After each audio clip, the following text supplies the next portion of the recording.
You're listening to the Overcast. Sunshine on a cloudy day.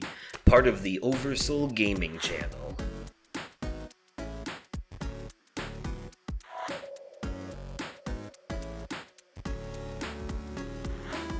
Hello there, everyone, and welcome to the Overcast, your joke-making, fun-having pop culture podcast. I am your host, Justin, aka Oversoul. And I am your co-host, Nick, aka The Vaping Fiend. Yes, and like always, we bring you sunshine on a what? Cloudy day. Yes, one of those. Only partly cloudy today. Beautiful day, I might add. 70 degrees, nice breeze, a little windy, but... Yeah. But lovely, nonetheless. A great day. Oh. Yes. Folks, if you couldn't already tell by the title and length of the episode, this is gonna be a bit of a shorter one than usual, as we are just gonna do life updates and a topic in this one. Life updates and media corner. This'll be Sans topic episode, actually. We tentatively have a idea for another contest / game show episode, but we might be having a special guest for that one. No spoilers or anything, but we're gonna wait to see how that plays out. Yeah. If that does come to fruition, then you can look forward to that on Memorial Day week. So that'll be our special for that, for that week. Yeah. So, I think what's going to happen, though, is regardless of whether or not we have a guest for that episode, I think that will be the next one. Yes. So, but stay tuned for more details on that later. It's going to be a fun one. And totally not another idea I stole from Markiplier or anything. But anyways, yeah, for reasons you'll find out soon enough, this is gonna be a bit of a shorter one because, man, am I burnt out this week. And I'll tell you why. Because I'm getting used to the new schedule, right? But at my new job, they started training me on closings, but it's not consistently closing every day. Some days I'm there at night, some days I'm there during the day. And it just depends on the day, and I'm walking to and from work. It's probably like a good 40-minute walk either way. Depends on whether or not I have a ride, depends on the time of day. And for the first 3 days of this week, I was actually still helping out my previous job a little bit. I hadn't officially quit there. It's just we're kind of at a mutual stalemate, I guess you could call it, where it's like they don't really want me to leave, but I also don't really have availability. And quite frankly, like I said, they were only giving me like 8 hours a week anyways, But the manager there said, she even tells people, she's like, don't rely on this as your paycheck job, rely on this as like, a little extra spending money. She's like, because, I can't give people hours like that because of the limitations of the business itself, So yeah, when people say they're working 2 jobs, this is the second job. You know what I mean?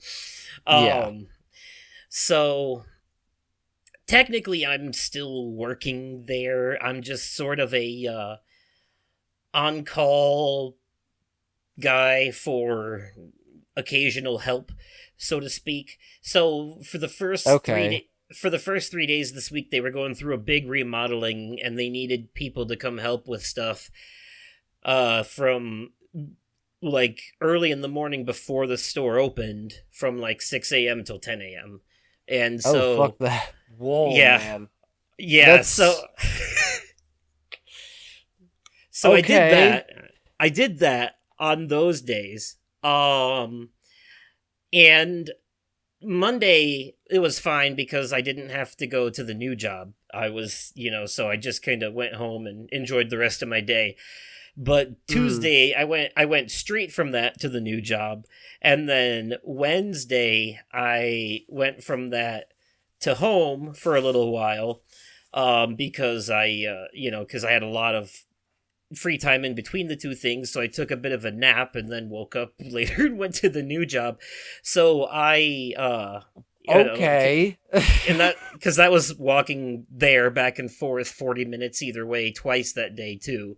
So I was pretty tired already I halfway through the week. can definitely understand now why when you said you were burnt out. Yeah, well, so not only that, and I can't remember what Thursday's schedule was. I think Wednesday was my first closing training, and yeah, I was half awake by the end of that night, but somehow I still retained enough information to be able to knock it out of the park on Friday when I did it. Where There you go. I admittedly was a lot more awake on Friday because I got some sleep beforehand, but also Friday was one of those days where I'm like, oh, I don't work until 4. I have a lot of free time before work. I'm going to get so much done. I recorded 1 episode of a Let's Play and then passed out. So, Okay. yeah. And I intended to go back to it too, but I'll do this thing sometimes where I'll take these short breaks between recordings or whatever I'm doing, or I have a sink full of dishes and I'm waiting for the water to cool off so I can actually stick my hand in it safely, stuff like that.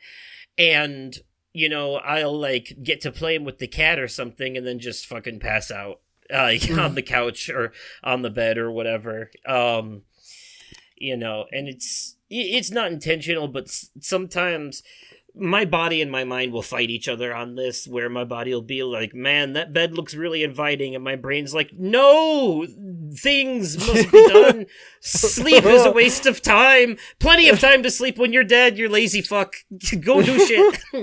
And then but then the body's like, nah, we're just gonna take over and go over here. And I'm like, well, fuck but realistically I think it's just my body goes on autopilot and forces me to catch up on some very much needed, very missed sleep. So that's Yeah. that's what that is.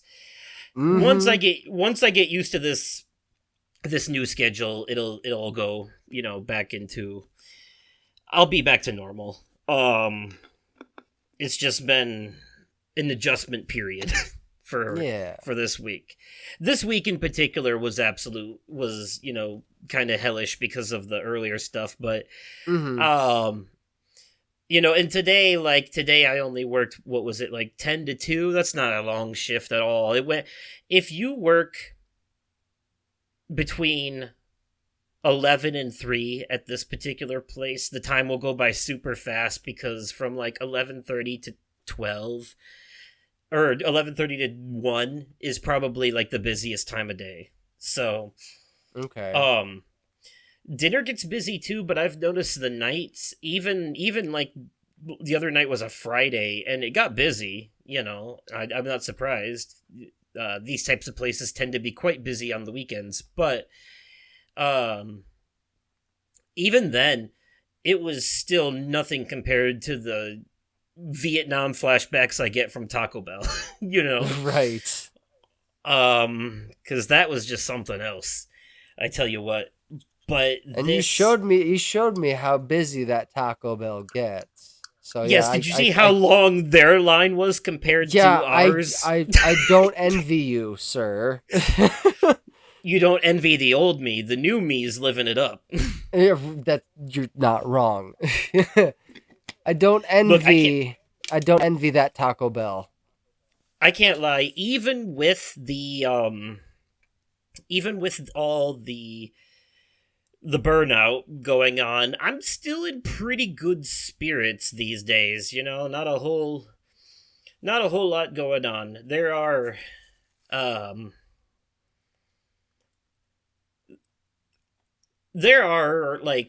some people I'm friends with that I tend to have disagreements with quite often, and that's just because I think they've started going down a a dark path that I'm not willing to follow. And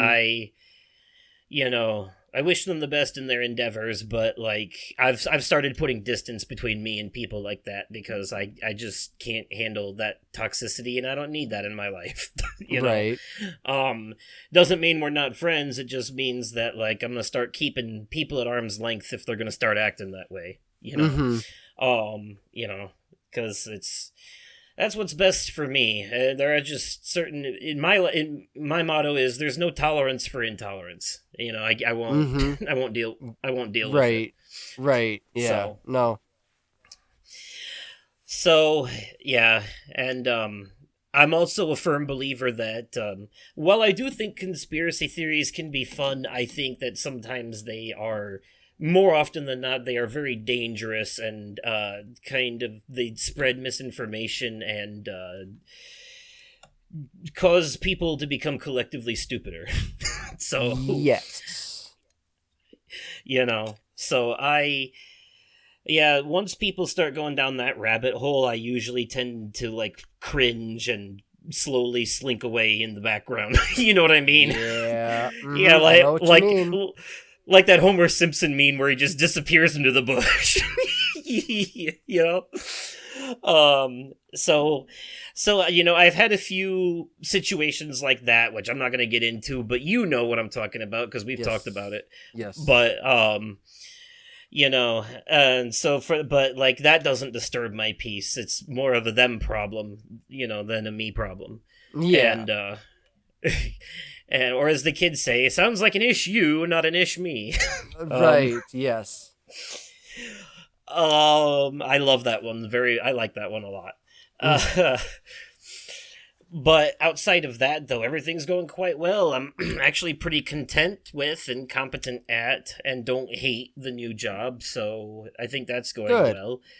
I don't like that I only seem to have one day off a week, but I also look at it like this. I'm not working full shifts every day. There are some days where I'm only there from like 11 to 2, and that is, basically a day off when you think about it. Mm-hmm. So, considering all the free time you get after. So, yeah. Especially if you don't, like, you work 11 to 2 one day, and then the next day you don't have to be there till 4. That's like damn near a whole day between the 2 days, So... I'll take it, So I do look at it that way, silver lining kind of thing, Yeah. So technically, when you count the hours, I do have more than one day off. It's just calendar-wise, it only says 1. Yeah. Schedule-wise. But, they're pretty good about giving people, like, days off they request and stuff and all that. It's just that the schedule for the week doesn't get posted usually until, like, close to the end of the week. So for the next week, that's the only downside. But I'm enjoying. I think the thing I like about it is that the hardest part of the job is just keeping up with the demand when it gets busy, quite frankly. Compared to working at Taco Bell, the amount of shit that you have to do at night for closing is minimal. When I worked at Taco Bell, we had to take all the pans off the food line, clean everything out, put stuff in carryover bags. Yeah, I put new pans on the line for the next morning. All that had to be all empty and pristine and all that. You don't have to do this here. The line is full of stuff that's cold, that's supposed to be cold. It's a cold line. All you gotta do is, like, wipe it down, clean it off, all that, and then put lids on everything and put the covers over them, and it stays cold because it's a refrigerated section overnight. It's kind of like Subway. Subway does the same thing. They have refrigerated pans on the line so they can keep that shit in there overnight and it doesn't go bad. Yeah. So that's what we do where I'm at too. So we don't have to tear down and reassemble the whole line, we just have to make sure it stays clean overall. And that is way less work by a significant margin. So, I'm like, I'm just sweeping, mopping, taking out garbage and doing dishes. Well, that ain't half as bad. Right. So, Yeah. The hardest thing is cleaning the meat slicer, which is, they gotta. But what's cool about it is, for safety reasons, you basically have to wear these like protective gloves that are, I shit you not, literally made of like medieval style chainmail. Oh, Um, Chainmail gloves that you have to wear. Yeah, I'll send you a picture tomorrow when I go in. I'll show you. Their chainmail glove. Oh god, the texture is so weird. But you have to wear a pair of rubber gloves, and then you put the chainmail glove over it, and then another rubber glove over that. So that way, when you're wiping off the slicer, because the slicer is very sharp, and even if it's not running, it's one of those automatic meat slicers where the thing goes back and forth on its own, and every time it hits the blade, a slice of meat comes out. yeah.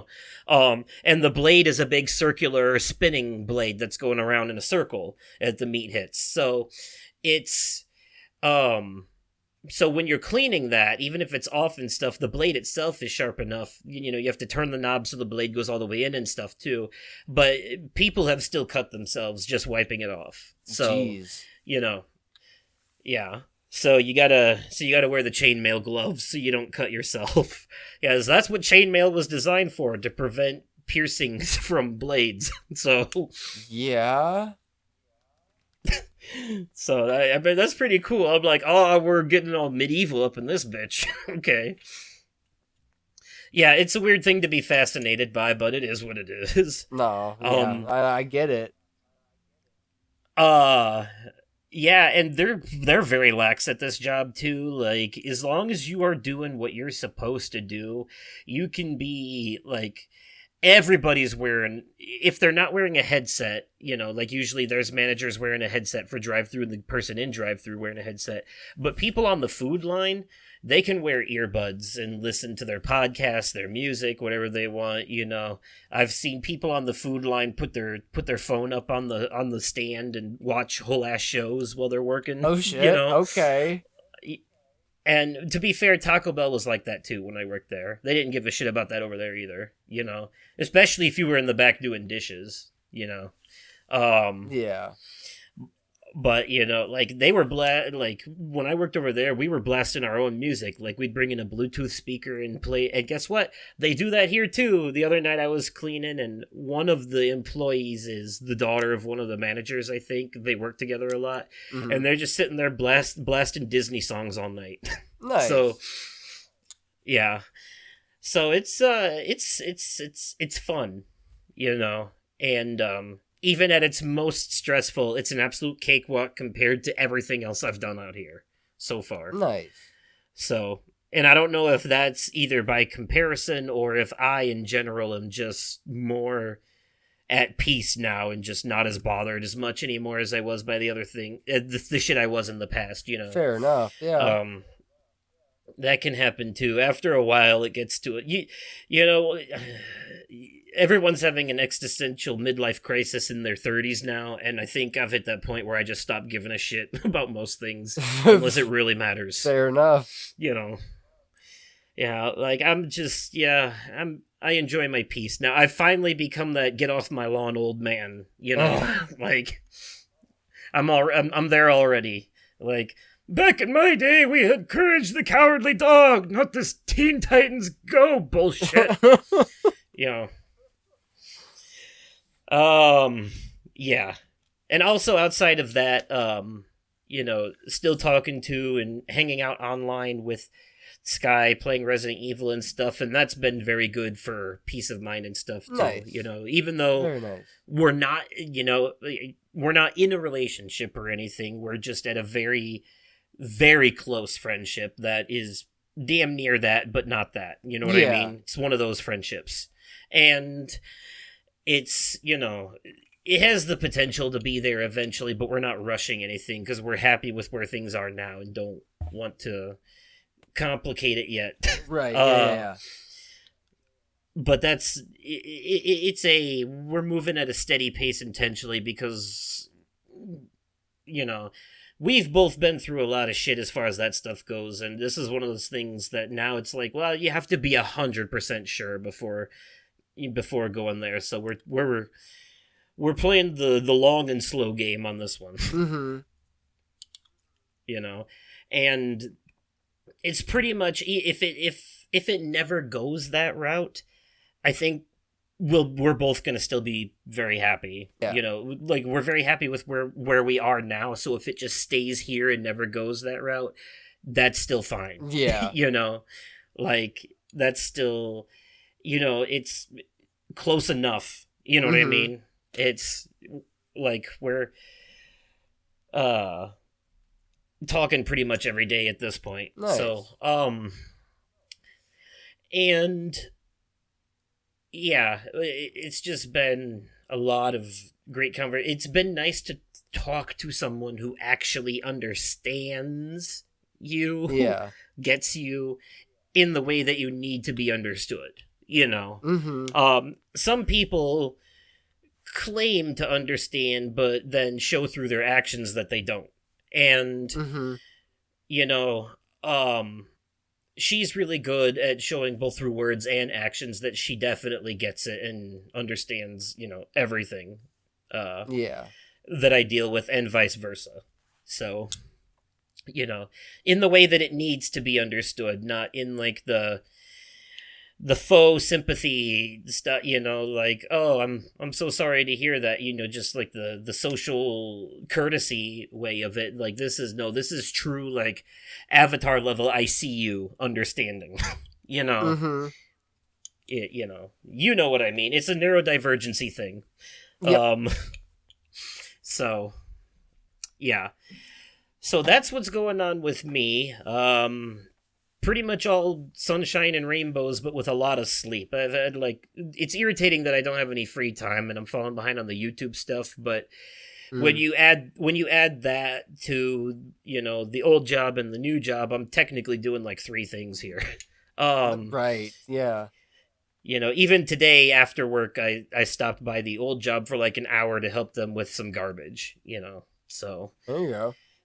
Yeah, but that wasn't anything. I was there for like 45 minutes, got it done, and left.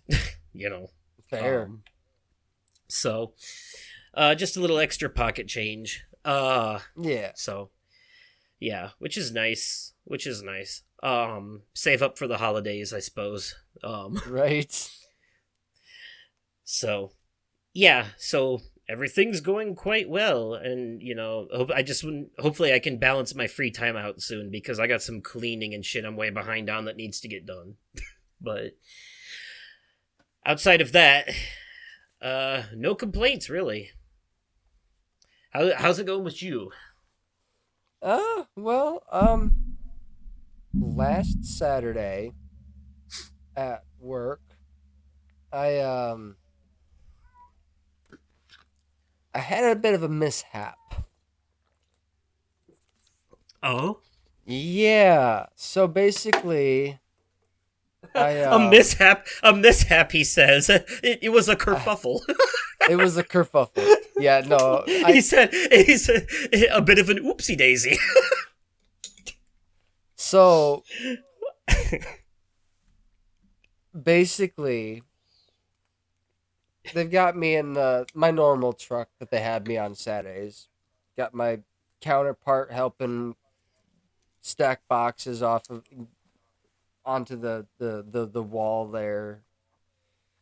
But I noticed that there's a jam up towards the top of our conveyor.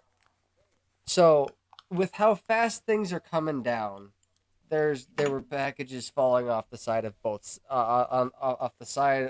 sides of the conveyor. So I go to walk towards the opening of the trailer, and then what ends up happening was I end up tripping over one of the boxes that was on the floor of the trailer. Busted my knee, and my wrist broke my fall. So I had to report an injury. A wrist is usually... It didn't go any further than that. I didn't have to seek medical attention or anything like that. You're lucky, because got better. The last time my wrist broke my fall, the wrist itself broke. Oof. Fair enough. Yeah, no, I've been keeping a close eye on it. Well, I guess that's still. I mean, let's see. So you said you busted your knee. So like more specifically, like what you bruised it, you cut it up. Was it bleeding? It it wasn't Okay. bleeding, but it was raw. So you got Raw and raw enough to where it scabbed over. rug burn of the knee, huh? Yes. Okay. So I fell at work is the story you're going with for that one. Okay. Yes. Oh shit. Oh man. Um Oh, oh boy. That joke was for the adults out there. Kids won't get it. Um oh shit. No, at my previous job I ended up slicing my pinky open with a box cutter one day. So that's oof. yeah, I've definitely hurt myself at work Ouchie. before. I have, you know, I've accidentally cut open different parts of my hand on numerous occasions throughout history. Uh, I remember one time I accidentally, like, when I was maybe 18, accidentally sliced open my palm with a piece of broken glass. Shit, there was a time when I was working at takeouts on Forest Hills, and I was one of the cooks there there at takeouts, and I uh I was cutting up a tomato. Oh, I was hoping you'd say broccoli so I could make an SNL reference. No, I was cutting up a tomato, and I sliced my thumb open. Oof. So, and here's the messed up part. That same spot on my thumb got it again later at that same job. We had just freshly sharpened the bread knives, and I was cutting up dinner bread, and I again got that same exact spot after it had healed. No, that my poor thumb. There's a callus right where in that exact spot where I cut my thumb open in that same spot twice. Ow. Yeah, Yeah. I have a tiny, barely visible scar on my pinky from that, but I do have scars from stitches on my arm from the broken wrist. I just had a funny image though of like you being so accident prone that nowhere in the kitchen is safe. Like you cut yourself twice and you're like, "All right, no more cutting things for you. You're in charge of baking the bread from now on." Then they turn around and somehow you've put yourself in the oven. Do you want to hear something?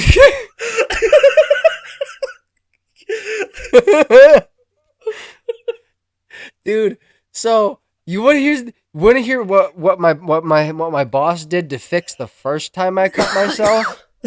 He What? went next door to Tattoo Bob's and got me a couple of the black rubber gloves. Rubber doesn't stop blades. You need chainmail gloves. Like Right. you gotta find your nearest ye old forgery and tell them you need a pair of chainmail gloves. Yes. I honestly don't know where the hell you buy shit like this in the modern day. It's got to be like either special order or from Home Depot or How something like much you that. I want to bet can't it was imagine. it was it was it was ordered from what is that place here in town? Oh, Midway Village. Maybe medievaltimes.com. Right. Oh shit. Oh my god. Okay. So you hurt yourself at work. What else happened? Let's see. Yeah, sorry folks, by the way, in case you're new to this, sometimes we go on tangents and start telling jokes and stuff. That's what we do here. In case you didn't hear in the beginning, the joke making, fun having pop culture podcast. That's Yes. Yes. off the rails is part of our MO. Yes. Um Oh, not this past, not yesterday, but last Friday, I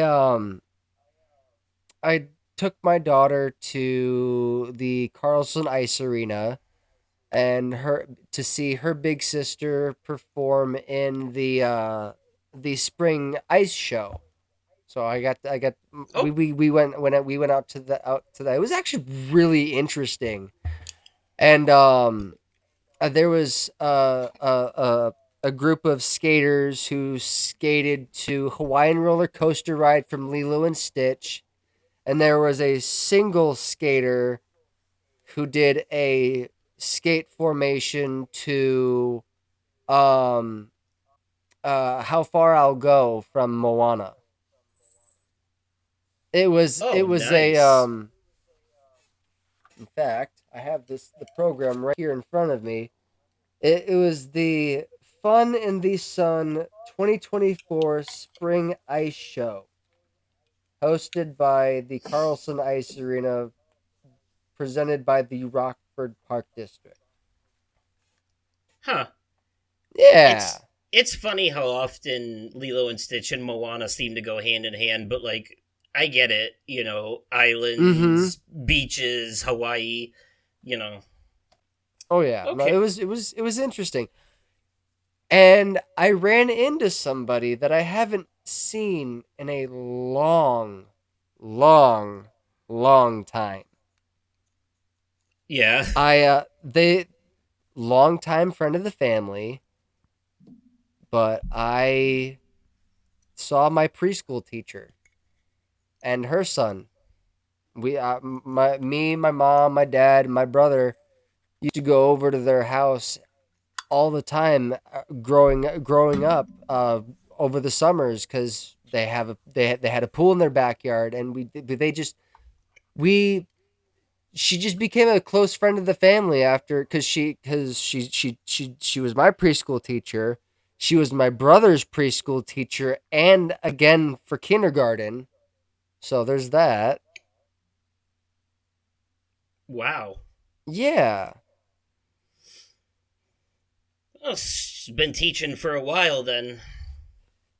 she's retired, but Oh, okay. she's retired. But she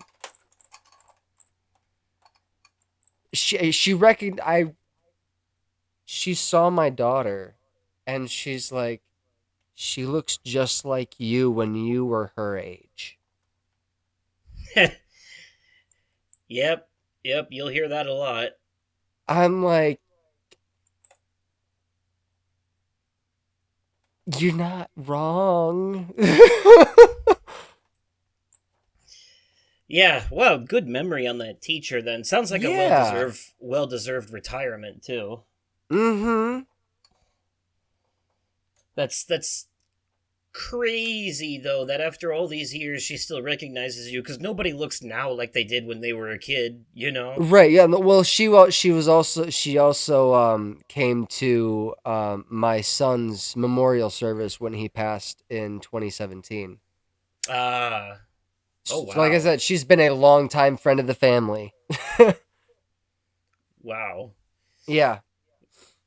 Yeah, I, I, I always just picture like the way that shit like this happens in movies. Like, oh, Miss Wilkerson, I do you remember me from back in the day? And then this old lady's adjusting her glasses, like, oh, is that you, Jimmy? I remember you. You used to, you were the one who ate glue, right? Oh, oh, that's fantastic. Yeah, I get it. I get it though. I'm great with faces, terrible with names. I'll remember your face. I will not remember your name. I'm sorry. Like I'll Right, recognize yeah. someone that I haven't seen in like 10 years and I'll be like, I think I know that person.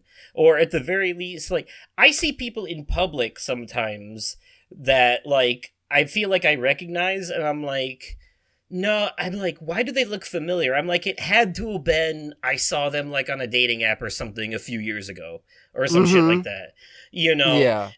I get that a lot, and because I never forget faces, but I constantly forget names. So Mm-hmm. yeah. Um. So then I get confused, and I'm like, do I know? Because my brain makes me think, do I know them? No, I don't. I just recognize their face from somewhere. Don't know where, but from somewhere. I know I've Mm-hmm. seen them. So yeah, that'll sometimes happen in a small town like this, especially if you see the same person more than once, Yep. like randomly. Yeah. So, hell, even as big as Rockford is, I've had that happen out there too. Yeah, no, dude, trust me. I've ran into more people that I know at UPS than I. Yeah. I've seen a couple of my old high school classmates working at UPS. Okay then. So you hurt yourself at work and you took your daughter to a nice show. uh, Yeah. Nothing huh. much really else has happened. Um, Yeah, yeah. we don't seem to lead the same exciting lives that people on other shows we listen to do. For No. so, No. we're not going to concerts every weekend and like taking the family to Disneyland once a month. See, I You wish. know, I'm not. I wish. I fucking wish. You know, but at the same time I kind of prefer my life being a little more quiet and peaceful. I don't know if I want that much stuff happening, quite Yeah, honestly. yeah. So I'm kind of content with it. All right then. Well, with all that being said, we'll jump straight on into the media corner then. Mosey on over to that media corner. Wait, hold up. Before we transition, I actually have a bit of an addendum to the life update, something I forgot to mention. uh, and you can relate to this. So it's possible, Sky tells me, by the way, that she may be able to come visit sometime in, I think she said August, it Oh, was. nice. Just because there's supposed to be a trip that she's supposed to be making, and that trip Mm-hmm. would take her up to Wisconsin and down into Illinois, and I'm in a part of Illinois that's very close to Wisconsin, so Yes. Yes. I think if that happens, we're gonna try to hang out a little bit, if even for just a few Nice. hours. So, I believe that you also have a visitor coming sometime in the next weekend or two. Yeah, So Sarah's coming I'm out. sure Sarah's coming out this upcoming Friday. we'll hear all about that in the life updates after the fact. And Yeah. and also real quickly on the note of work injuries and disasters, I since I've started this new job, three different things have happened. On one day, another guy who works there, on in the front area, like right behind the register where you take walk-in orders, the floor was wet, and he was walking, and he slipped and fell like flat on his back, and he tried to grab something to steady himself, and he ended up grabbing a pile of trays that came down with him. Oh And no. yes, and then on and then like he was okay and everything, but like what happened was everybody gathered around, like they all went to the computer, the manager went on the computer and pulled up the security cameras, and everyone gathered around as they rewound it and watched it happen again and again and laughed. um Jesus Christ. yes, I think somebody like pulled it up on their phone and recorded it off the screen Oh so they could no. so they could, they're like, this is going on YouTube. Jesus Christ. Or some shit. Um, Another night, somebody dropped and busted open one of those bags of soda syrup Oh all over the floor. no. Yeah, very sticky mess. I believe it. Jesus Christ. And then in my case, one day I went to replace the bag of melted cheese. That it's not nacho cheese; it's just like regular melted cheese for a very specific sandwich. Um, and or to dip your fries in, you Yeah. know. Um, That kind of cheese, the cheese you dip your fries in. Yeah. So I went to replace the bag in the machine, and I accidentally knocked over a bucket of sanitizer water with the bag, which caused a chain reaction that caused me to drop the bag of cheese, and then we had a cheese mess all over the floor. Oh no! So, yes. So, it's only been like 2.5 weeks. So... Jesus Christ. Mm-hmm. Yeah, no, Jesus Christ. Jesus Christ. Jesus, Jesus Christ. Jesus crust. My favorite pizza place. Yes. Oh, so anyways. Okay, so now I think we're ready to officially move on to the media quarter, unless you have any addendums. Yes. Unless you have any addendums. No. Okay, all right. No, Now we can go. Dad, Yeah? how does the baby get in the lady's belly? All right, everyone, here we are at the Media Corner, the part of the show reserved for news, reviews, recommendations, and sometimes previews.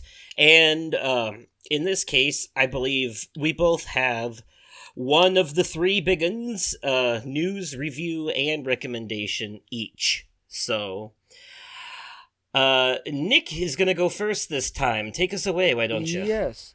I am going to start off with my news. So, Amazon announces official Harry Potter remake. Now, what does that mean? Well, that means that Amazon and Audible are collaborating on a new idea. I've never heard of anything like this happening before.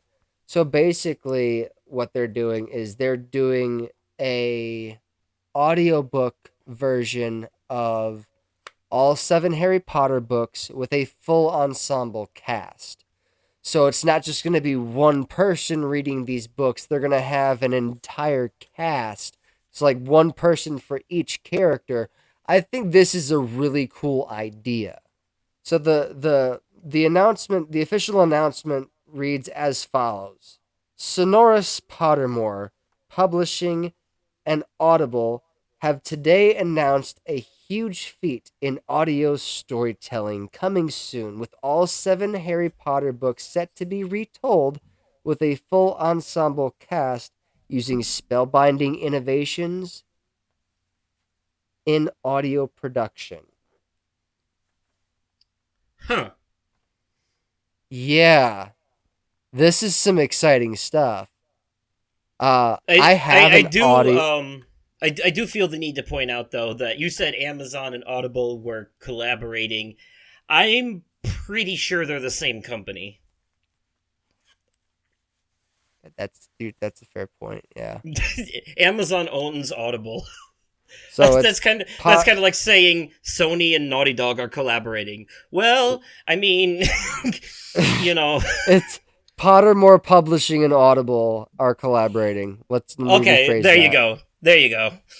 Pottermore Publishing and Audible are collaborating. This is still cool, though. I've never heard of an audiobook being read by multiple people. I think that might have happened a couple times, but not to this degree. You said an ensemble cast. That means a different voice for each and every character. Correct.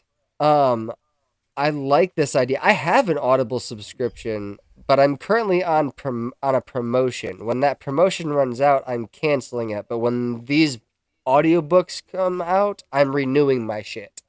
Because I'm intrigued. This sounds exciting. Yeah, I was doing Audible for a while, but I realized that like I don't have any more time to listen to books being read than I have to actually read them myself. You know. Yeah. Because it's not like a podcast. A podcast I could listen to because it's a conversation while I'm doing other things. A book being read, a story being told to me, I'm gonna want to listen to that when I'm in a place and mindset where I can visualize what's being said in my head. Yeah. You know, and that's not something you can easily do while like working or whatever. You know, I feel like No. I feel like it's as important to hear and hinge on every word as it is to keep my eyes glued to the screen and see every detail of a movie. So Yes. I wouldn't, yeah, so I can't, I can't listen to stories in distracting environments. Yeah, pretty much. It's part of the reason I don't read much at all anymore, because it's way easier for me to get distracted from that than it is something I have to visually focus on. Yeah. But that's not from a lack of want. I would like to read more books, and I have some I'm wanting to read. It's more of a, Time thing. no, it's more of a lack of them being accessible to me at this Fair current enough, point. yeah. You know, it's more of a, the visual medium is just easier for me to process overall. You know. And I think, I don't know, I think people get really pretentious about the book stuff, thinking that it's like somehow superior to watching a movie or playing a game. They're all stories. It's all art. You know, it's just different it's different forms of storytelling. Yeah. But you're still gaining a similar experience. In fact, I would argue that video games have the best form of storytelling because they're interactive and therefore you're a part of it. You have you have agency in how the story plays out, which makes it, for me anyways, more immersive. I can get very immersed in video games, in the story of games, because of my part in it, you know, especially first person games where it feels like it is me having that experience.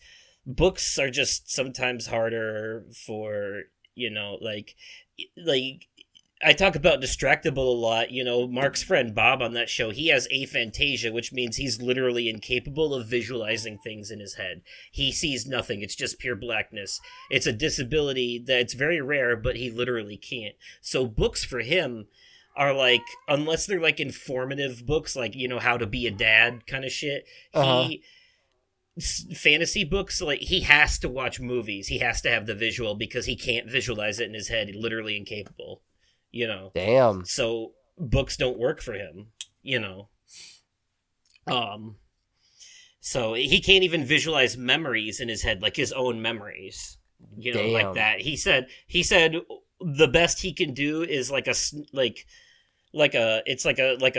snapshot recording more than anything, but he can't like paint a picture in his mind, you know.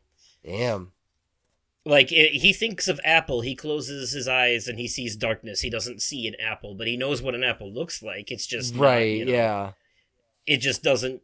There's no in the brain image. Yeah. Which I think that's fascinating, but also I would hate that. So right. But that's the thing, though, is that, like, yeah, I don't have a problem visualizing stuff in my head. It's just that I have a hard time being able to find the time and comfort level to really get immersed in a book, because it's such an investment. It's more of an investment than, you know, pressing a button and watching a story. You know. Yeah.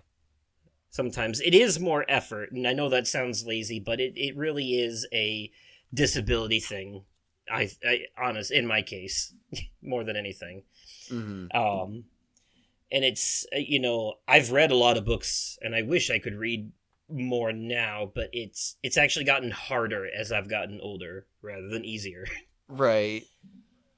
For some reason, but I'm gonna read this Final Fantasy VII book at some point. God damn it, because it's not on Audible, so I have to read it. It's the only way I can get it. There's no audiobook version. Fair enough. Oh shit. What do you got? Yeah. Oh, was that all you had to say about that news? Yeah. No, it's just exciting news. Okay. Yeah, because I know I did a little, you know, tangent there, but I do think it's important to kind of mention that, like, all forms of art deserve equal recognition, and, you know, I'm not you know, people can be really snobby about books sometimes, and I can't get into that, like, that mentality of seeing them Yeah. as superior to other art forms when I think it's all the same, just presented differently. You know. Mm-hmm. You know, Yeah. it's more about the what's ever easiest for your brain to consume. And quite Yep. honestly, I would rather watch, controversial opinion, but personally I would rather watch the movie version of a book first before reading it. Like I would rather see, like, the Lord of the Rings movies first, for example, and then read the books, which is how I did it, because Mm-hmm. that makes it easier, because I already have a picture in my head to go off of. I have voices, I have canonical voices that I can put to the characters and stuff like that. Because I have a big thing with and this is probably an autism thing, and I'm not afraid to admit that, but I'm a stickler for quote unquote correctness.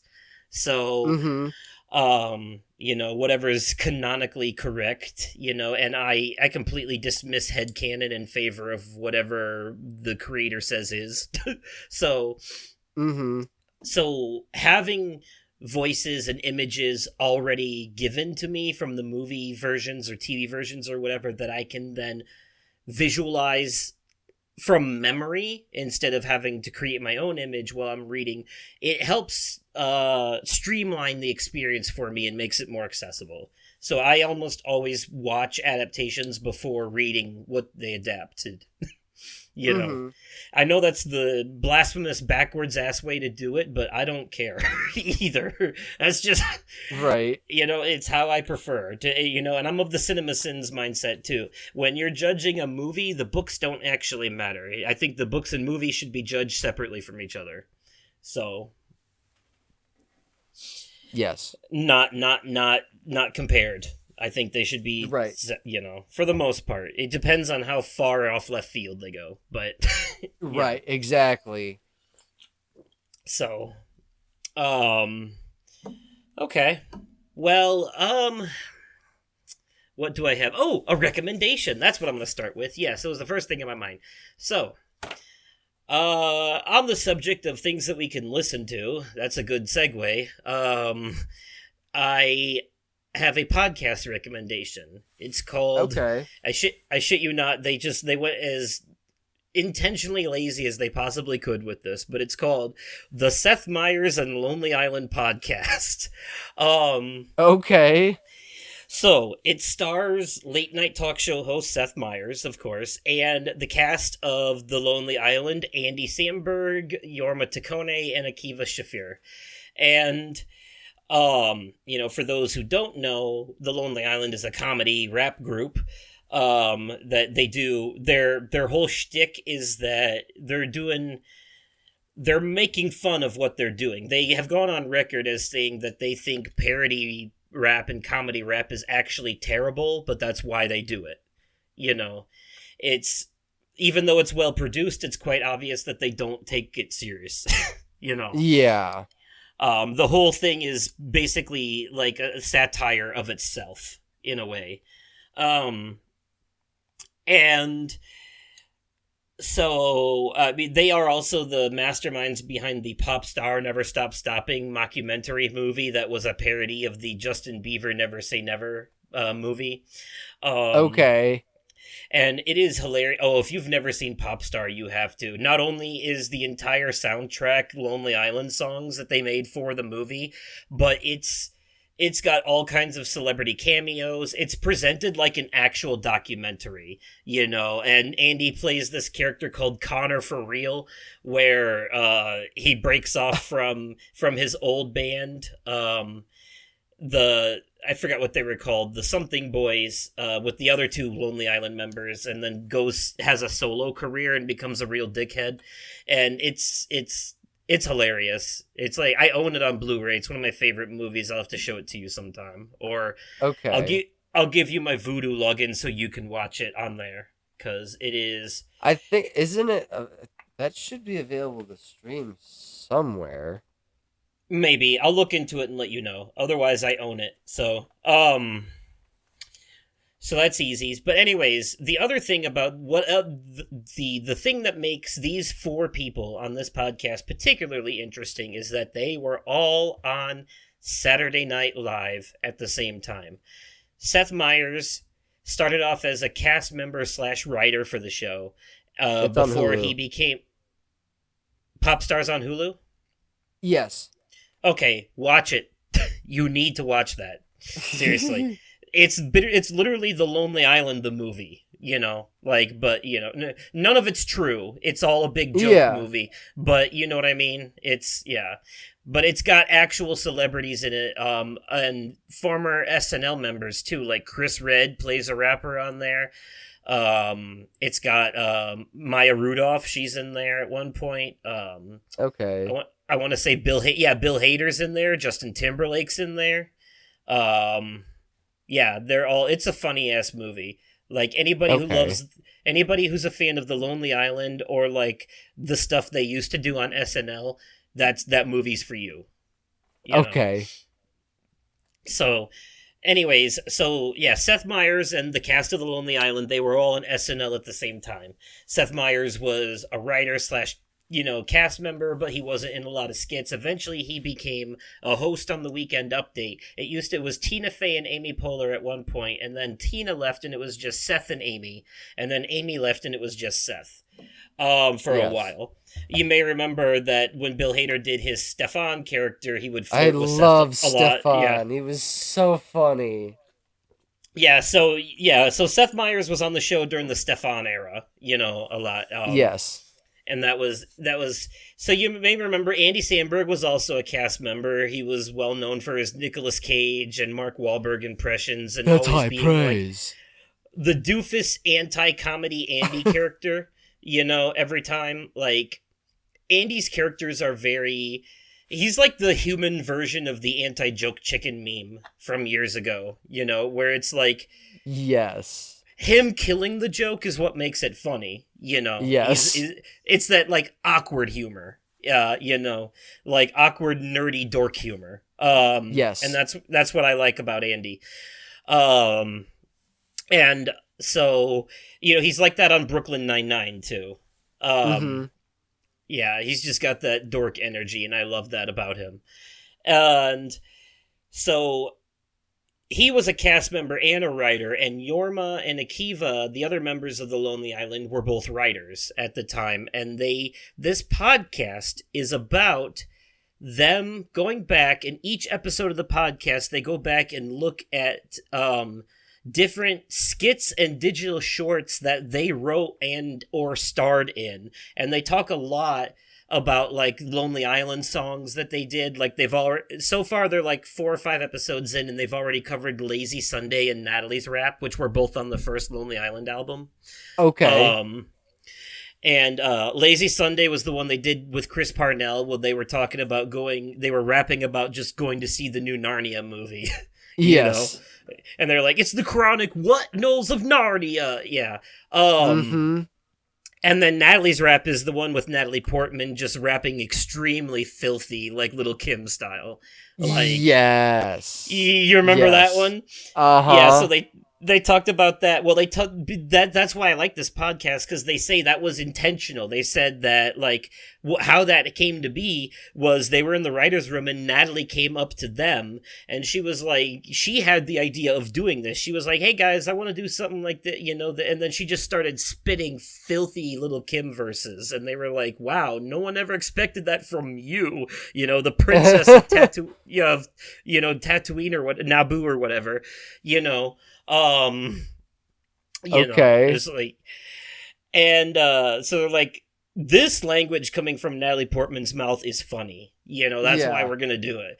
And then like they threw in the random Andy Viking character, all that, and then they bring up how his line at the end where he's like, as for the drug use, well, I can vouch for that, and Seth is like, see, that's a very Andy line. Yeah.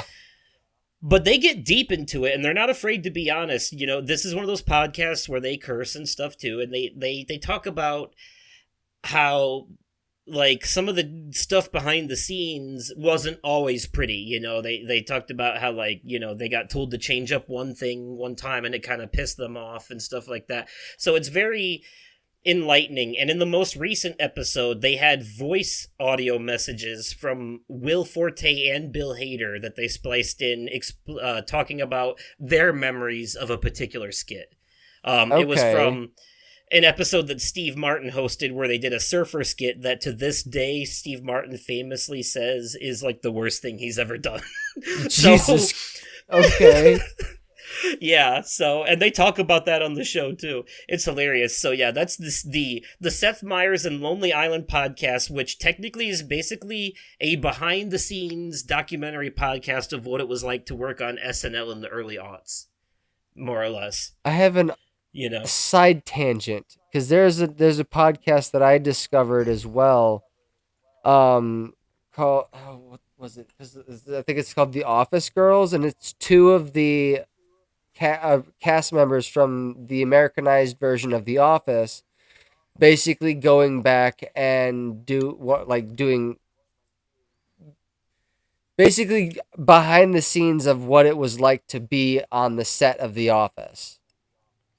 Yeah, that seems to be more of a thing lately. Like, celebrities are doing podcasts where they reminisce about, like, old episodes of the shit they're on. Like, Always Sunny in Philadelphia has one too, the Always Sunny podcast, where they go back through old episodes and talk about the behind the scenes of making them and stuff like that. Like, and react to their favorite jokes and stuff. I mean, it's pretty enlightening. Remember Kyle told us about that Smallville one with Michael Rosenbaum? Yeah.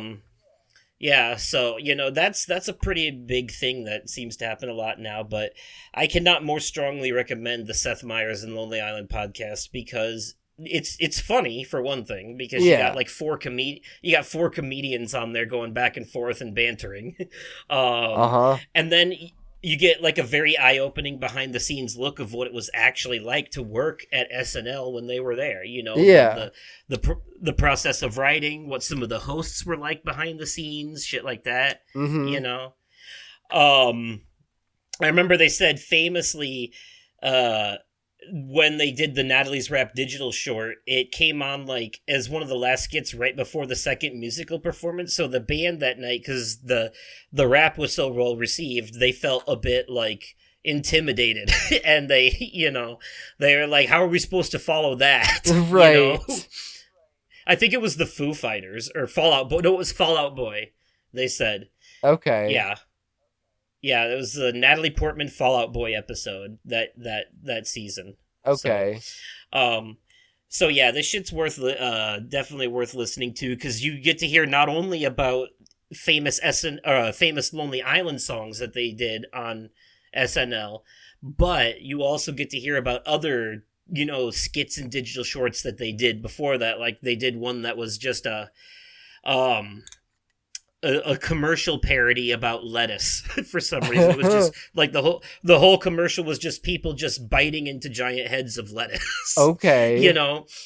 Yeah, just goofy shit like that. I don't know what they're very critical of themselves too. Like, they're very honest if they feel like something they did was not very good, or if they're like, if it was popular but they didn't like it. They were like, I don't know why people like that. We think it was shit, but that kind of thing, or the reverse, So, yeah, I strongly recommend that podcast, because it's a funny listen, and every episode is like less than an hour, basically. Okay. So, it's a very quick, like, bite-sized time passer. If you have any interest in behind the scenes SNL stuff and like comedy, that. Yeah. Or if you're just a Lonely Island and or Seth Meyers fan, either of those two things works too.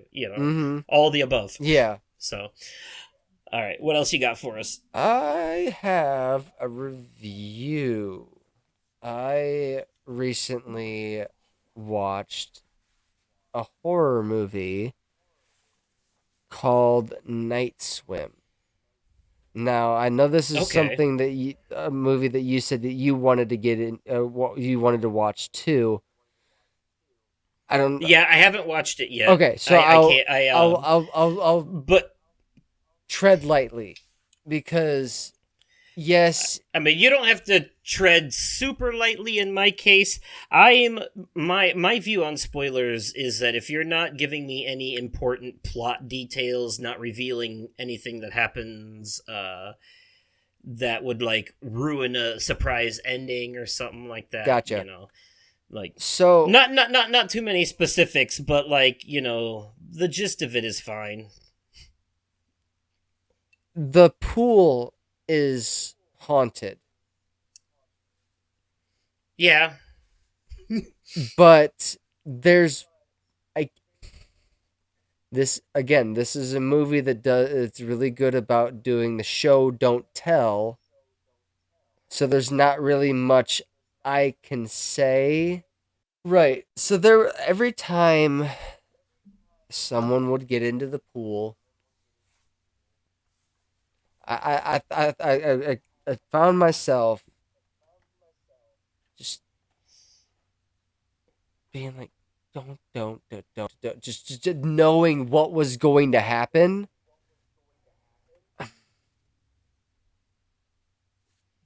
I kind of psyched myself out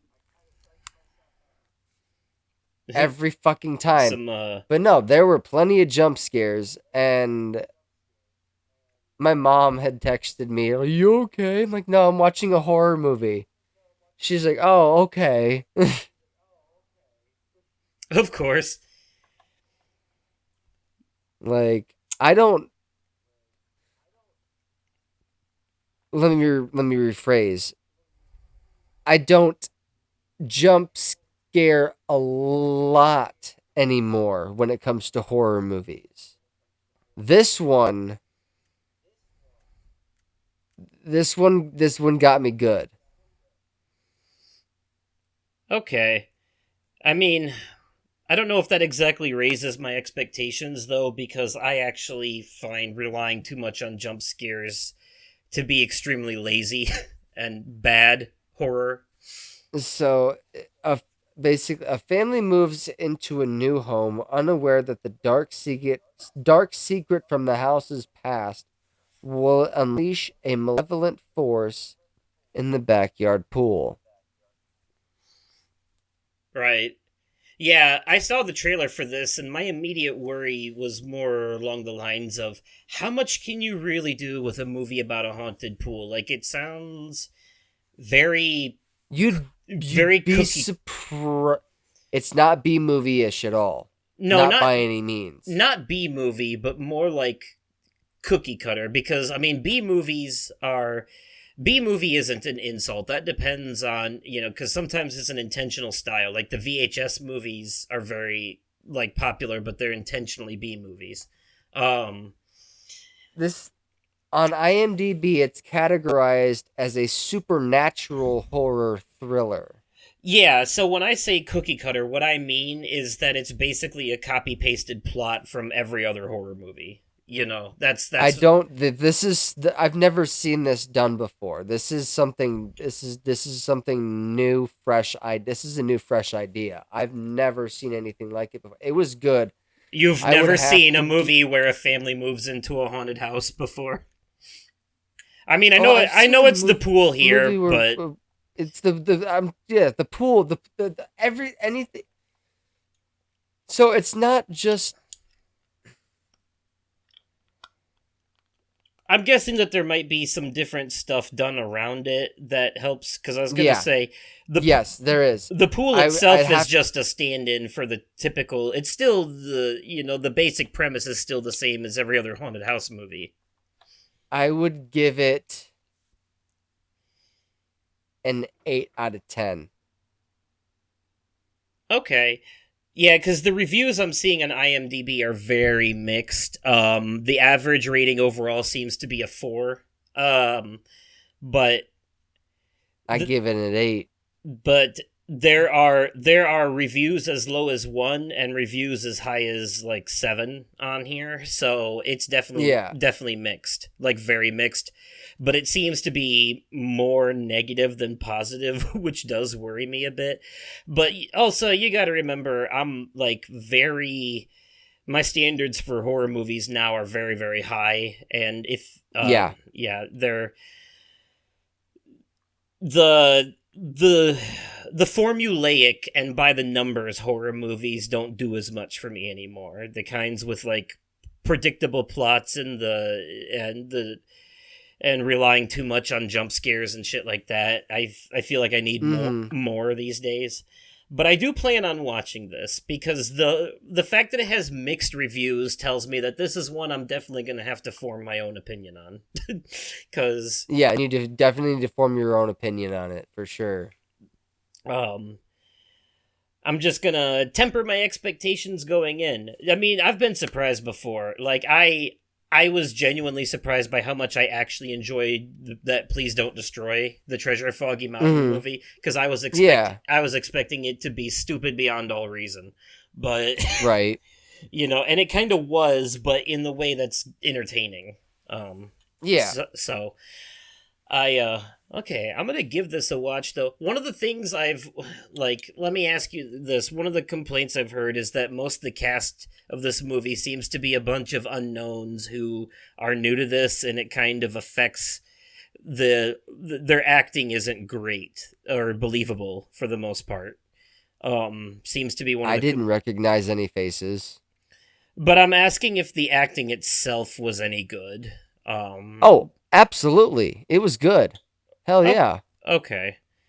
I have to ask because that seems to be one of the common complaints I'm seeing is that the acting is very the main guy is Wyatt Russell, and I think that's Kurt Russell's son. But outside of that, not a lot of recognizable people. The other thing I'm seeing is that it's they rely way too heavily on cheap jump scares, and that the plot is predictable. Those are the three. I enjoyed it. Those are the three biggest things I'm saying. Oh no, it's it sounds like though the way that you explained it, it sounds like regardless of whether or not you enjoyed it, it seems to be a fact that they do rely very heavily on jump scares in this movie. Yes, no, I enjoyed it. And that's I enjoy a good jump scare.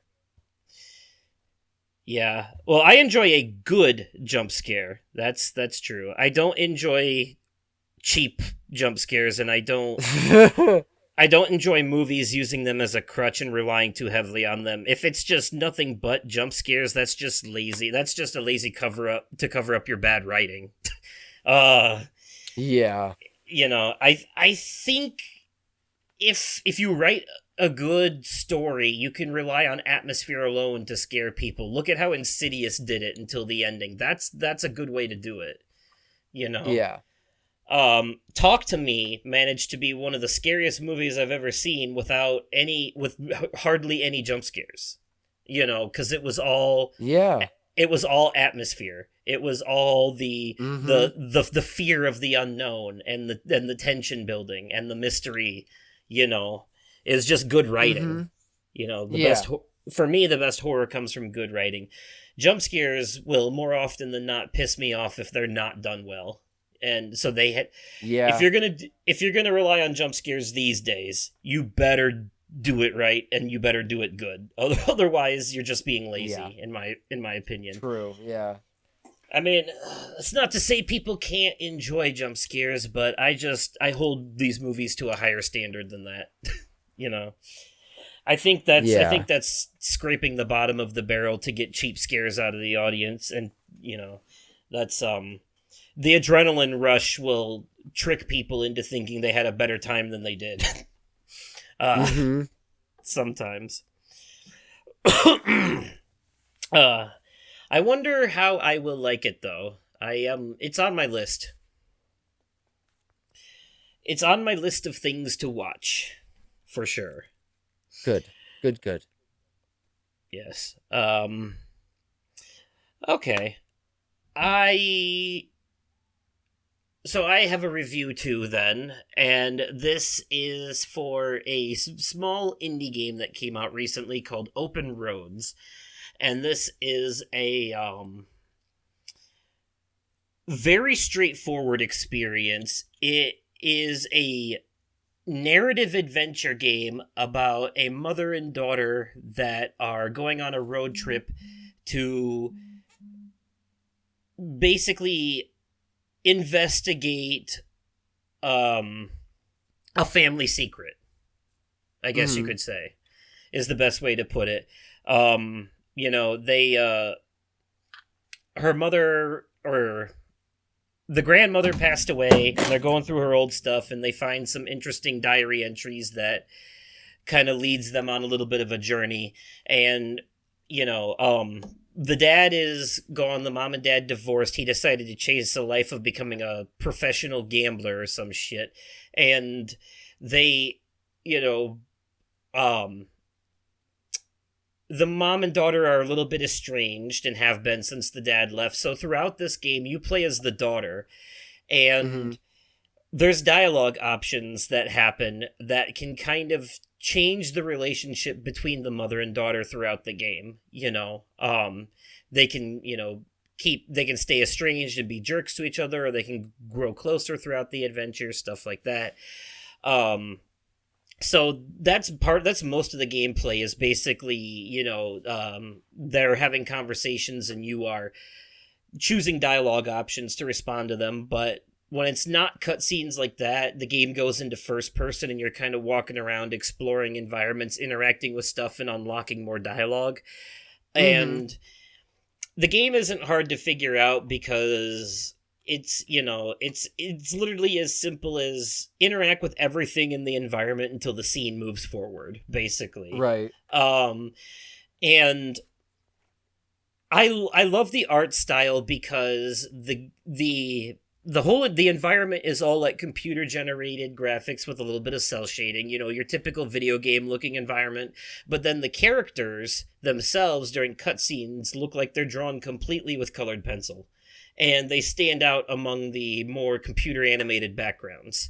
And it's kind of a really cool, juxtaposition between the two. Okay. It looks really neat. I would say don't expect any kind of grand revelations out of this game or anything. It's not like, there's a dead body in the backyard and that's the secret or anything. It's a very simple family. It's a very simple mystery about their grandmother might have had may or may not have had an affair, and they were trying to figure out with who, and kind of, okay. It may or may not lead where you think it's going. But at the end of the day, it's not the point of the story, because this is one of those, it's about the journey, not the destination stories.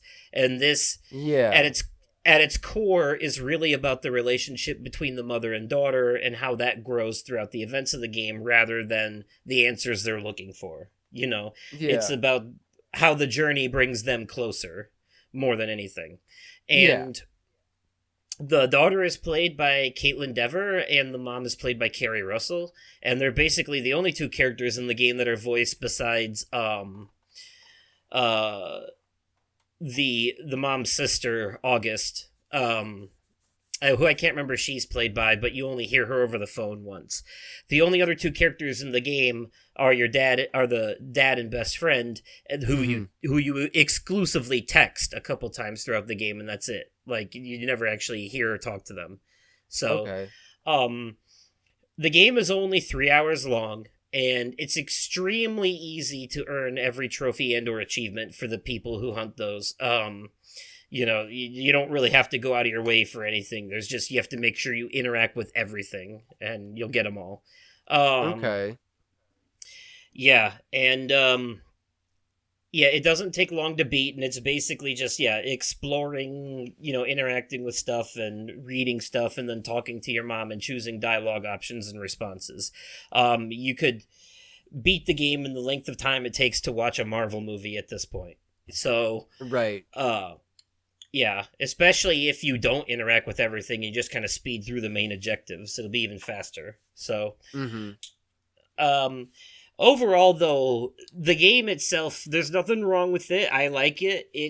I like it overall, but I don't know if I would call this one Game of the Year material.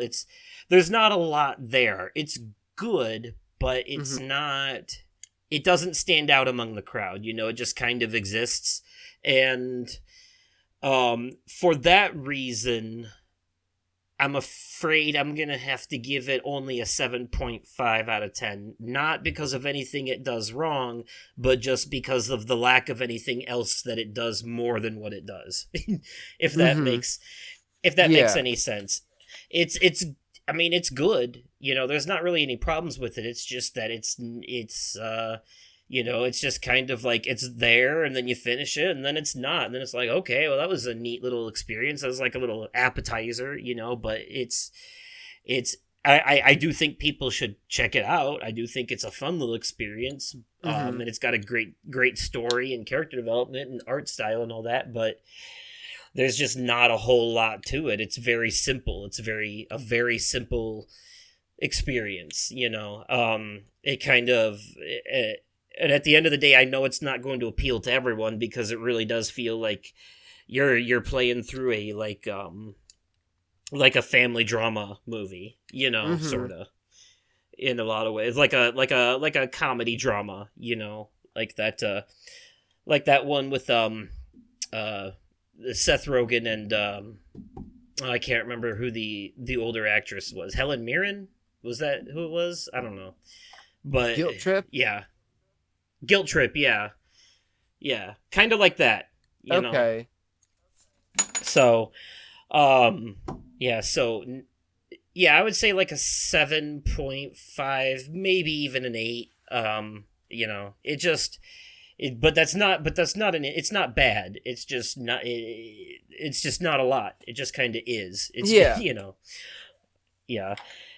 It's a fun little bite-sized adventure, but not much else than that, Yeah. I don't know how else to say that. Right. Okay. All right, what's your last item? I have a recommendation. Okay. Bluey has been making its rounds the internet lately, and I feel like I need to talk about it. Considering it's one of my daughter's absolute favorite shows, and every time she's watched it, I find myself immersed in it as well. And I think there's a reason behind that. And I did some reading on this, and it's basically a show about parenting that's okay for kids to watch too, basically. Seems about right, from what I've heard. And as a parent myself, I can agree with that. I've gravitated towards this. I have watched the band episode after listening to the most recent episode at the time of this recording of Fortress of Nerditude. Dad Baby was interesting, and I can understand why it was banned in the United States for the longest time. Because I wouldn't want to have that conversation with my kid either. Like, you're basically... Oh, what I find funny about this, Bingo and Bluey. Bingo is the one that finds it. Bingo finds her old baby carrier, the over the shoulder baby carrier, where you're basically carrying your baby by your stomach. Well, Bandit, the dad, puts this baby carrier on, and Bingo climbs in and fully immerses herself, basically making Bandit look like he's pregnant. Hence the game that was born. Bluey decided to call it Dad Baby. So Bandit's like, how do I act pregnant, and then Chili, the mom, rolls up a magazine and says, "Let me just get this ready," because she has a feeling that that Bandit's about to make fun of her of how she was acting when she was pregnant. I think that's hilarious. Bringing stuff like that into this, it's a very progressive, very it's it's interesting. Like there's a, an episode that that Spencer recommended. It's an episode. It's the episode is called Facey Talk. Basically, this entire episode is done through video chat. Bluey and Bingo are video chatting their cousin Muffin. And I don't remember their other cousin's name. But things get out of hand on Muffin's end. And Muffin's dad and mom get into it in the background. And Bandit hears that and said, "Hey, Bluey, how about we mute this for now, and when Muffin says it's okay to come back, we can unmute it." They're clearly they're bringing marital problems into a kids show. This is an interesting they the characters that you see at the very beginning of the Magic Xylophone, which is season 1, episode 1, are not the same characters that you see at the end of Surprise, which is season 3, episode 50. Or 52. Or was it 50? I don't know. But these there's 8-minute episodes. There's only one episode in the entire series that was basically a half an hour, and that was more recent, and that was titled The Sign. That one basically deals with emotional distress about moving to a new house and what effects that could take on a family. Yeah, I know about the characters in this the characters in this show progress and mature in real time with the show. And there's a few other shows there's one other show off the top of my head, but I know there's a few shows that do this. But I know there's one other show that does this that I can think of off the top of my head, and that's Avatar: The Last Airbender. I could physically see a difference between Bingo and Bluey from season 1, episode 1, the magic xylophone, to Surprise, the most recent episode that they've done. Bluey is significantly taller, as well as Bingo. They've progressed, matured as well, and I like that the kids this kids show is becoming way more than just a kids show. I have reason to believe that the adult Bluey fans out there are basically the new bronies. Yeah, I could see that, but hopefully not as cringe. Right. So here's my thing. I've just based on what I've seen on the internet, I would be putting my I would put my money on Has Been Hotel fans being the new bronies first. Fair enough. Okay.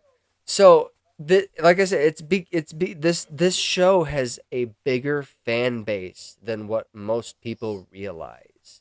And I like that there's like whole groups on Facebook dedicated to adult Bluey fans. Mm-hmm. But I read something. I've been watching Bluey like nonstop the last few days because my daughter is just obsessed with it. My mom crocheted a Bluey for my daughter. Um, but I read something today that coming later this summer to Brisbane, Australia, they're opening a theme park 100% dedicated to Bluey called Bluey World. Okay. And I also saw earlier today that Bluey's Big Play is coming to the Coronado Performing Arts Center here in Rockford, July 16th and 17th. So there's that. No, there's I this show is this kid show is on something, and I want to know what, because I've never gravitated towards a kid show like this before. Copium. Like all of the other shows that my daughter has gotten into, I'm like, okay, but I've never immersed myself in this as much as I have with any of the other shows that she's watched. I've maybe dabbled in Paw Patrol a little bit, but that's because the movies are cute. The show, and I took her to see Paw Patrol live. Like this is. I can sit there and actually sit there with my daughter and enjoy it myself. I like the other night. When I got home from work, I came home from work the other night and I watched the band episode of Bluey, and then after that I just put on a bunch of other Bluey episodes, and I was sitting there watching it by myself. Yeah. It's that good. It's relatable. I can tell you what the show is on. It's on Copium. It's trying to spin a positive light on the crises of adulthood, in a kid-friendly way, and yes, I think that's just a testament to how well written it is. Yes. So that, I mean.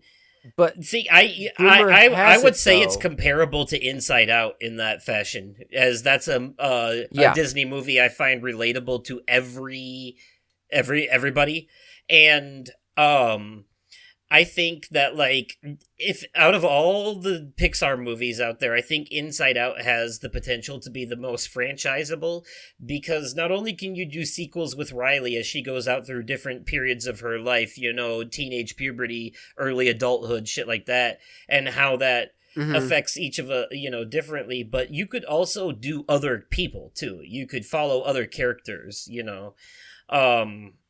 and there's so many different emotions, complex and simple, out there, that the potential is endless for that franchise. I think so. I think there's a big well there that they have yet to fully dip from, and I think they should keep, even after the sequel, I think they should keep going.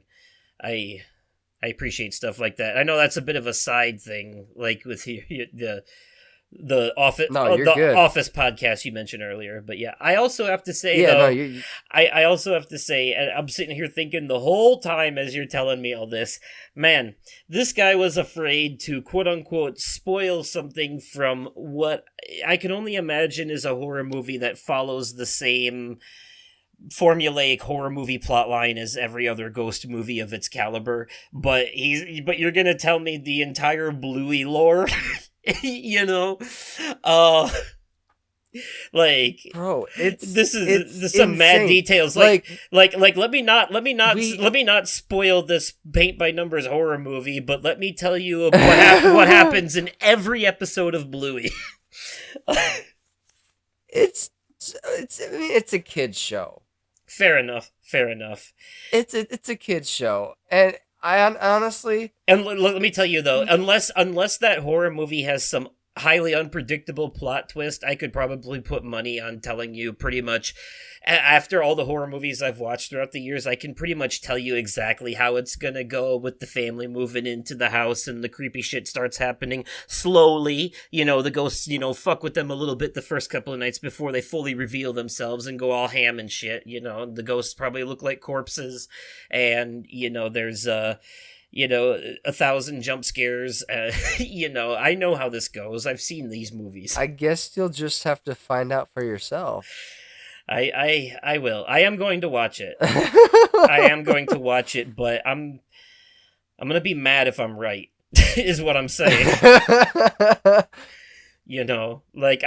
Imaginary genuinely pissed me off for how little, how that's the other thing too. If you're gonna be bad, then just be bad. Just go all out on being shit and then pretend you were bad on purpose to be so bad that you're good. But don't put good parts in the bad movie and then make me hope for more. That's like a T. Imaginary had the parts that were good were really, really good, but then those good parts were surrounded by a bunch of trash, so it was hard to appreciate them fully. Yeah. Oh, anyways, not Bluey related, but I just thought it was funny that, pretty much every horror movie out there, unless it's one of those A24 horror movies, is pretty much the same goddamn plot as every other horror movie. And you didn't want to spoil that, but I just thought it was funny. But then you went into, this, basically reading the whole Wikipedia article on every episode of Bluey. Man, I'm telling you, we got to see an adult variant of Bluey in the episode for Surprise. Oh, now, really? there is, yeah, no, there's, I read something the other day. There is rumor that might be the direction that they're going to take season 4 into. Okay. We might be getting a more, not adult oriented, but more adult life situations in the show. Got it. And I haven't seen it myself, but I have to admit, from everything I've heard, that's got to be some pretty good writing skills if they can have so much. It's a cute show. There's so much serious stuff that they talk about, but presented in a way that kids can grasp. Yes, it's a cute show, and it definitely has a lot of talking points in it, and a lot of lessons that I feel could benefit a lot of kids. Very nice, very nice. Okay. Well, I mean, you can, for anybody that doesn't know already, you can stream Bluey on Disney Plus. Oh, and Night Swim you can stream on Peacock. The last thing I have can't really segue from Bluey very well, but it's a piece of news, and I'm saving it for last because it's worth talking about. And we don't have a topic this episode, so we might talk about it for a second, but some big news came out earlier this week in the gaming industry. Microsoft laid off a bunch of companies under Bethesda, and they purchased Bethesda a while back with the intention of doing this being a they purchased Bethesda a while back with the intention of making them a first-party developer so that they could, pump out more exclusives and stuff like that. And they had, there's a chain here because Xbox owns Bethesda, but Bethesda themselves is also a publisher that owns smaller companies that work for them, including Tango Gameworks, who were the developers of Hi-Fi Rush last year, which was one of the most popular and successful games of last year. Indie games, anyway. It did well. It did really well. People loved it. And, well, it was announced on May 7th that Xbox is closing 4 Bethesda studios, Arcane Austin, Tango Gameworks, Alpha Dog, and Roundhouse. And No. Arcane, that one hurts too, because Arcane Studios is the company behind Dishonored. And I also think, besides Hi-Fi Rush, Tango Gameworks also did another game that made one of my top tens a couple years back called Ghostwire Tokyo, which I really Does that liked. mean any of these games are going to be no longer available for purchase? It seems like they're still available for purchase now, because even though the developers are disbanded, remember they were Bethesda owned developers, so Bethesda still owns the rights to those games and they still exist, so you Gotcha. know, Okay. yeah. This just 'Cause seems I'll like a say I really haven't played a Hi-Fi Rush yet, and I would still like to. yeah, and no, it's still available on PlayStation and currently on sale, I think.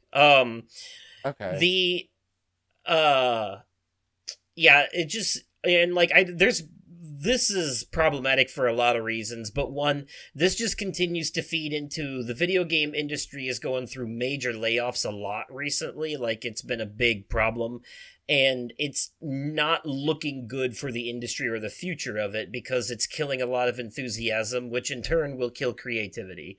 And then, Yeah. you know, we want more games like Hi-Fi Rush and shit like that, but when companies Mm-hmm. pump out these successful games only to get shut down anyways, it kind of makes nobody want to try, you know. Yeah. That's why we keep getting these cookie cutter live service crap games that have no effort put into them, and they exist just to make money, because everyone's following the Fortnite business model because they think that's what'll make them successful. And Right. it's just it's leading to a lot of low effort crap, you know. Uh-huh. I'll admit I enjoyed what I played of Foam Stars, and like personally enjoyed it, but standing back and looking at it objectively and really thinking about it, that game is not great. No, it's really not. It lost it a lot of its fan base super quickly. You know. I believe it. Pal World was super popular for like 2 months and then died. You Yep. know, Suicide Squad is part of the Arkham franchise, and it is terrible. Um, you know, it's just this is not the right way to go. The only successful live service game to have come out lately has been Helldivers 2, and that's a PlayStation exclusive. Rockstar just Um, needs to push out GTA 6, save the day, save yeah, then everyone. that game is going to be pretty big and popular when when the time comes. But here's the other thing I'm afraid of, though.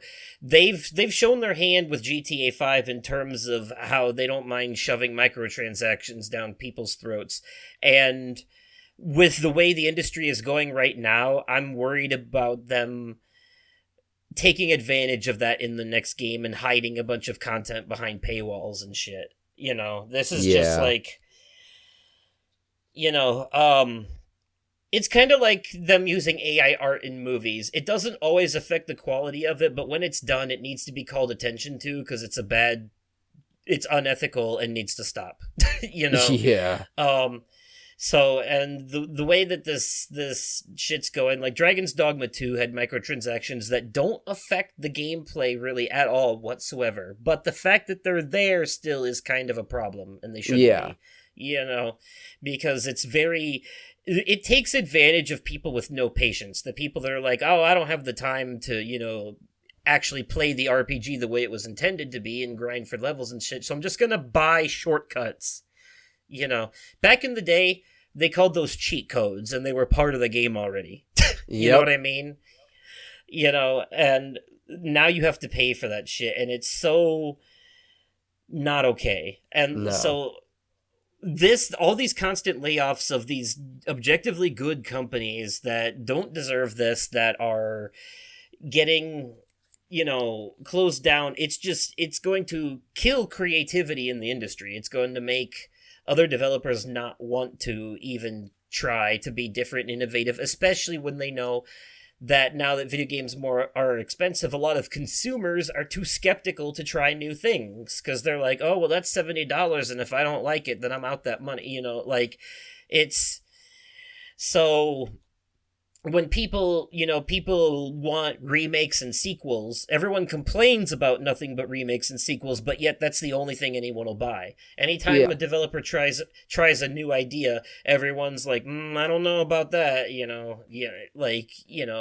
and that's why we're not getting any new ideas, because no one will actually give them a shot. Yeah. So I'm out here singing the praises of games like Hi-Fi Rush, what's the Banisher, Ghosts of New Eden that came out earlier this year, stuff like that, like fresh ideas. Goodbye Volcano And High. yeah, shit like that. And instead, people are out here playing, like Final Fantasy remakes and shit instead. Not you specifically, obviously, but I'm saying, right. What are the two most popular games this year so far? Persona 3 Reload and Final Fantasy 7 Rebirth. Yep. And Helldivers 2, I guess I will admit, but that's a sequel. 2 remakes and a sequel, and none of the original ideas that came out this year so far are getting the praise that they deserve. And that Stellar Blade is. I will admit, Stellar Blade that just came out, that one is doing well. So that, I'll eat crow on that one, but that's but also, to be fair, part of why Stellar Blade is doing so well is because a bunch of down bad lonely people in the internet are attracted to the main character. Mm-hmm. So, and then she got a tiny bit of outfit censorship, just a little bit, like they just they took like a very wide V-neck and tightened it a little bit, make it less, overt, and all the incels cried about it. So, like, some people are clearly playing that game for the wrong reasons. Yeah. But, sex sells. But that's also not the intention behind that game. It's a very, it's like a hybrid between Dark Souls and Nier Automata, and those are two, like, really well-made gameplay systems. So, yeah. So I've heard good things. I've heard it takes like about 2 hours to really get going, but once you get through that, the first 2 hours are kind of slow, but once you get through that, once you get to the open world part, it really opens up and it's really, really good. Mm-hmm. So excuse me. But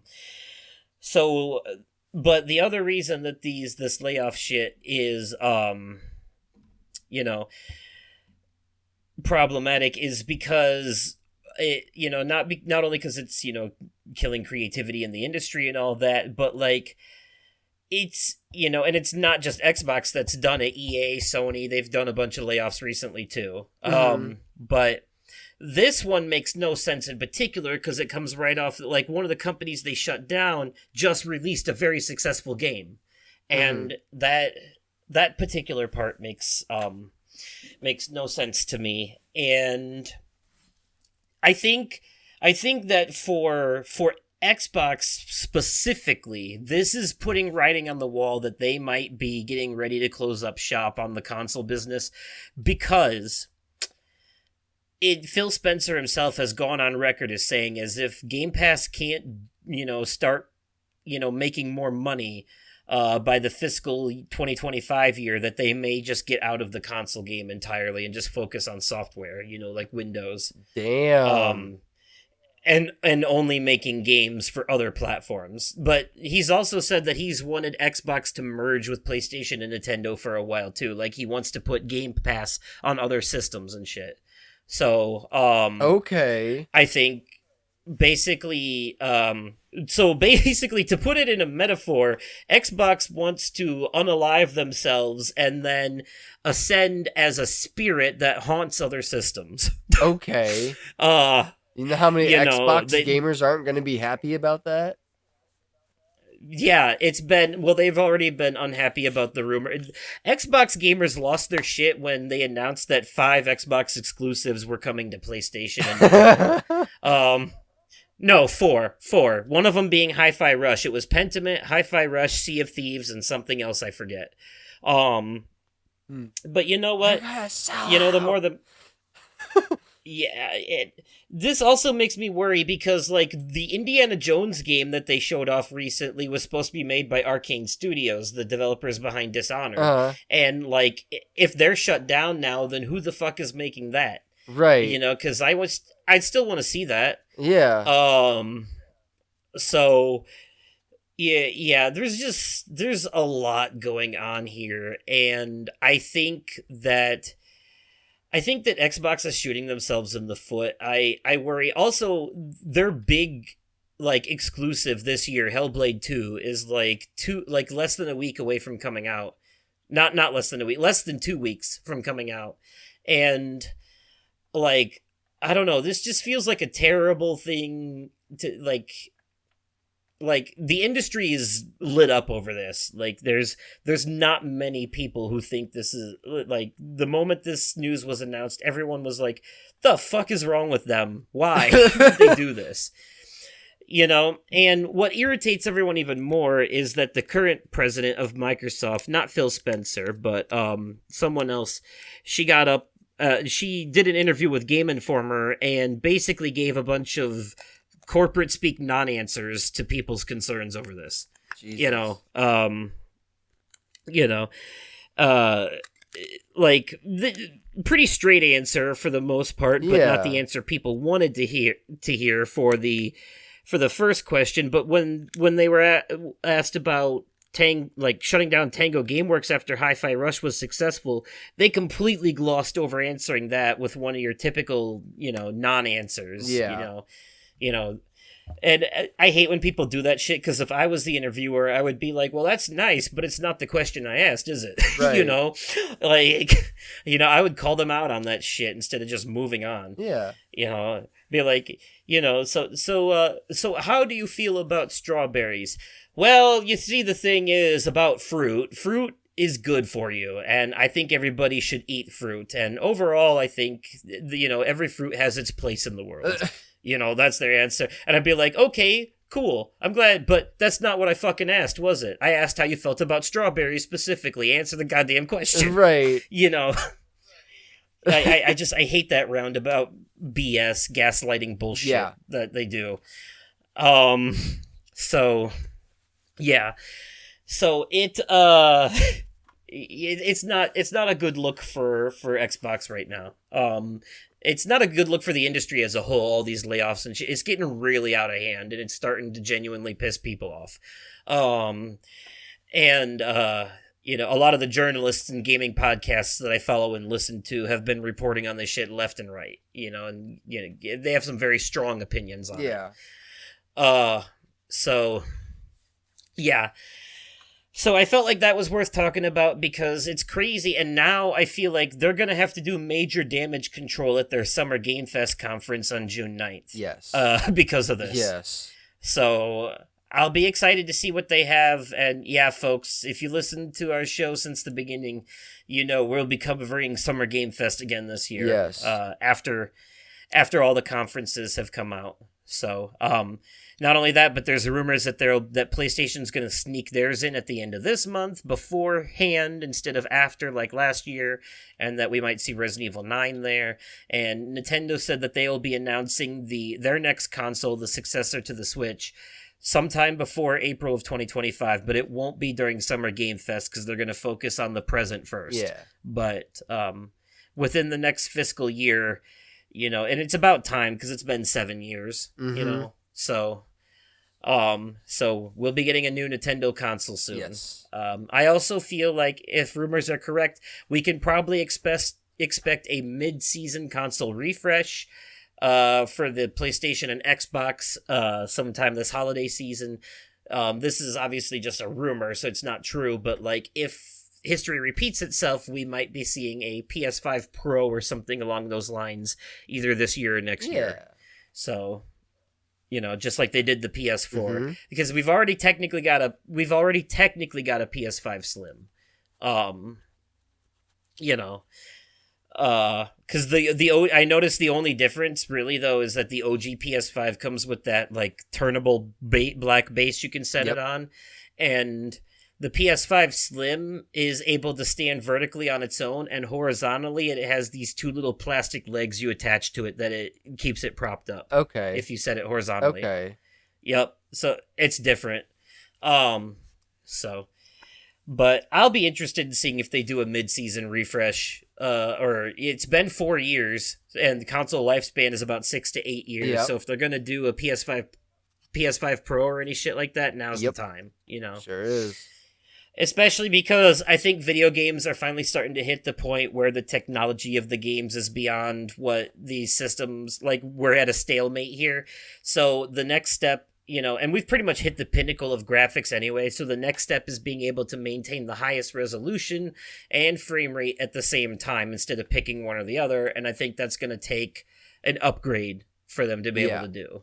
So, so I'm looking forward to seeing, whether or not that happens. But, hopefully in the midst of all these layoffs and stuff that's been happening in the industry, we will actually hear some good news over Summer Game Fest this year in June.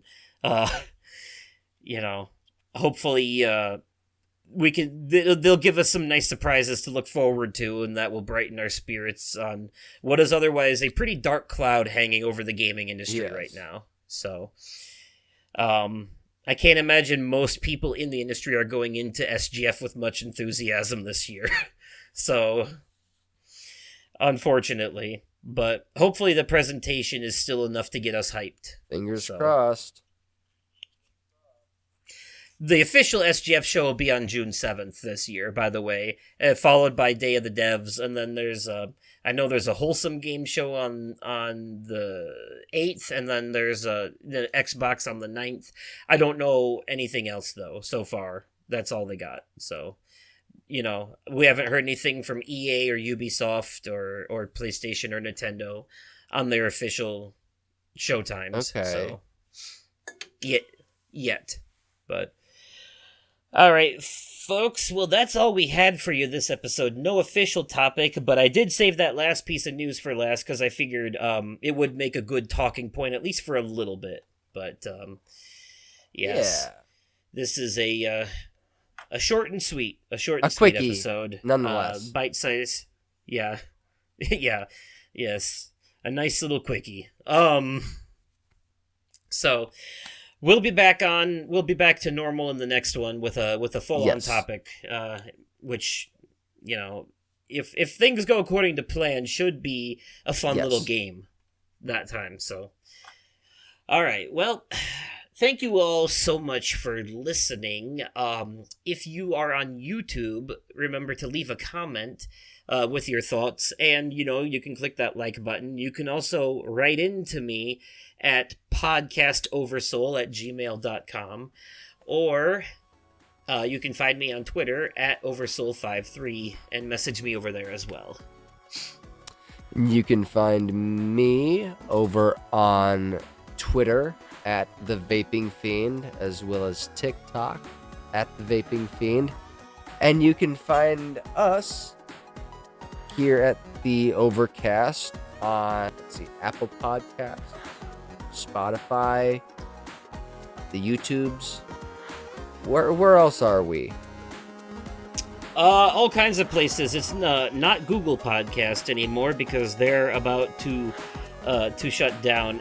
Most people just use Spotify and Apple Podcasts, but we are also on Castbox, Pod Paradise, Pocket Casts, Castro, Podbay FM, and Radio Public. We're on Amazon Music too. Yes, we are. We are also on Amazon. Yeah, if you just Google the Overcast, Oversoul Gaming, make sure you throw that in too. Otherwise, you'll get the wrong thing. You'll find all the links right there. Immediately. So there you have it. But all right, folks. Thanks for listening and or watching, and we'll catch you in the next one. Goodbye, everybody. Bye.